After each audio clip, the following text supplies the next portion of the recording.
لا حديث اليوم سوى عن الوضع الصحي لوزير العدل عبد اللطيف وهبي.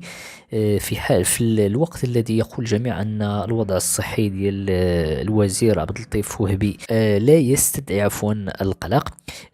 هناك من يقول بأن الوضع الصحي لوزير العدل بات بالفعل يثير القلق، وبات يثير النقاشات حول إمكانية تعديل حكومي مرتقب في غضون الأسابيع القليلة المقبلة، خصوصا أن المملكة يعني قريبة على مناسبة مهمة وهي عيد الأضحى.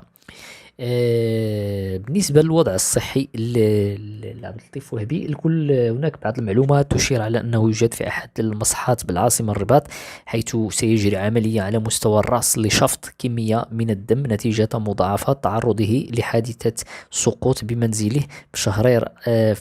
في شهر فبراير الماضي. المعطيات نفسها يعني أكدت بأن وهبي بعدما خضع لفحص روتيني بالرنين المغناطيسي تم اكتشاف كمية من الدم متجمعة في رأسه، الأمر الذي حاد بالفريق الطبي إلى التأكيد على ضرورة خضوع الوزير لعملية جراحية دقيقة من أجل سحبها. بعض المصادر يعني داخل الأصالة أو المعاصرة خصوصا كنعرفوا أن وهبي هو الأمين العام لحزب الأصالة والمعاصرة، كان يعاني من التهاب حاد على مستوى الأذن في وقت سابق بسبب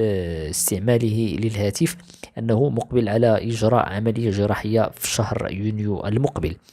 آه، هذا المرض المفاجئ ديال الوهبي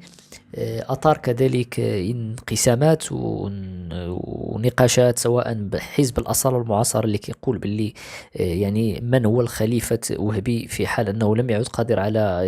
الاستمرار في منصب الأمانة العامة، كذلك في منصب الوزير العدل من المرتقب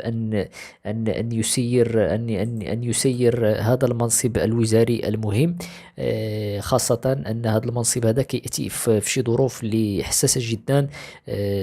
بما فيها مهنة المحاماة، بما فيها كذلك القانون الجنائي اللي كيرتقب أنه يتم يدخل فيه مجموعة من الوسائل اللي كان وهبي تقاتل على أنه يدخلها القانون الجنائي، بما فيها اليوتيوب،